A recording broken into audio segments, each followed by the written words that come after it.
क्या आपने कभी सोचा है कि आज हम जैसे दिखते हैं वैसे कैसे बने? हजारों साल पहले हमारे पूर्वज कौन थे और क्या सच में हम बंदरों से इंसान बने हैं या कहानी कुछ और है? इंसानों के ऐप से सुपर ह्यूमन बनने तक का वह सफर जो रोमांच और रहस्यों से भरा है। साइंटिस्ट के अनुसार इंसानों की कहानी अफ्रीका से शुरू होती है। करीब 60 से 70 लाख साल पहले हमारे पूर्वज बंदर जैसे दिखते थे, लेकिन धीरे धीरे उन्होंने दो पैरों पर चलना सीख लिया। यही मानव विकास का पहला बड़ा कदम था। दो पैरों पर चलना कोई अचानक बदलाव नहीं था, बल्कि पर्यावरण, सुरक्षा, हाथों के इस्तेमाल और ऊर्जा बचाने की ज़रूरत ने मिलकर बंदरों के पूर्वजों को इंसान बनने की दिशा में आगे बढ़ाया। जब अफ्रीका में जंगल कम होकर घास के मैदान बनने लगे, तब पेड़ों पर रहना मुश्किल हो गया। खुले मैदानों में दो पैरों पर चलने से दूर तक देख पाना आसान हो गया। दो पैरों पर चलने से हाथ खाली हो गए, जिससे खाना उठाना, औजार बनाना, बच्चों को उठाना और शिकार करना आसान हो गया।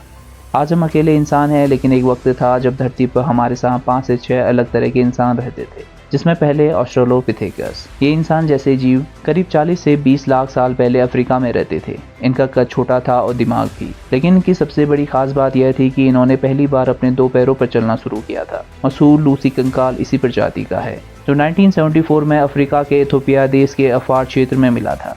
दूसरी प्रजाति थी होमो हेबिलियस। करीब 24 से 14 लाख साल पहले यह प्रजाति भी अफ्रीका में रहती थी। सबसे पहले पत्थरों के औजार बनाने का श्रेय इसी प्रजाति को जाता है। इस प्रजाति को हैंडीमैन भी कहा जाता है। तीसरी प्रजाति थी होमो इरेक्टर। ये वही प्रजाति थी जिन्होंने पहली बार आग की खोज की। यह अफ्रीका से निकलकर एशिया और यूरोप तक फैल गए। इनका शरीर सीधा था और यह लंबी दूरी तक दौड़ सकते थे।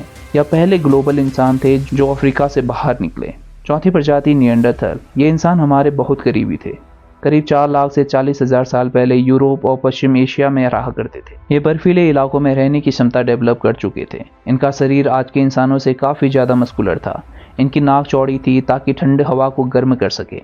निएंडरथल सिर्फ शिकारी नहीं थे, वे अपने मृतकों को दफनाते भी थे। पांचवी प्रजाति थी डेनिसोवन। साइबेरिया की एक गुफा में इनके बहुत कम कंकाल मिले हैं। इनमें आज के एशियाई लोगों के डीएनए के अंश मिले हैं, लेकिन इस प्रजाति के बारे में ज़्यादा ज्ञात नहीं है। छठी प्रजाति होमो सेपियंस, जो कि हम हैं। हम लगभग 3 लाख साल पहले अफ्रीका में उभरे। हमारी ताकत हमारा शरीर नहीं, बल्कि हमारा दिमाग और बातचीत करने की कला थी। हम अकेली मानव प्रजाति हैं जो आज जिंदा है। हमारी प्रजाति का दिमाग बड़ा है, जिसमें कला, चित्रकला, संगीत, उन्नत औजारों से होमो सेपियंस ने हर प्रजाति पर विजय पाई। साइंटिस्ट का मानना है कि होमो सेपियंस ने निएंडरथल और डेनिसोवन के साथ सहअस्तित्व भी किया। Sapiens a brief history of humankind पुस्तक में युवाल नोआ हरारी कहते हैं, होमो सेपियंस ने पूरी दुनिया पर कब्जा और इसी दिमाग का अत्यधिक विनाशकारी एक्सपेरिमेंट भी एक दिन मानव जाति को समाप्त कर देगा।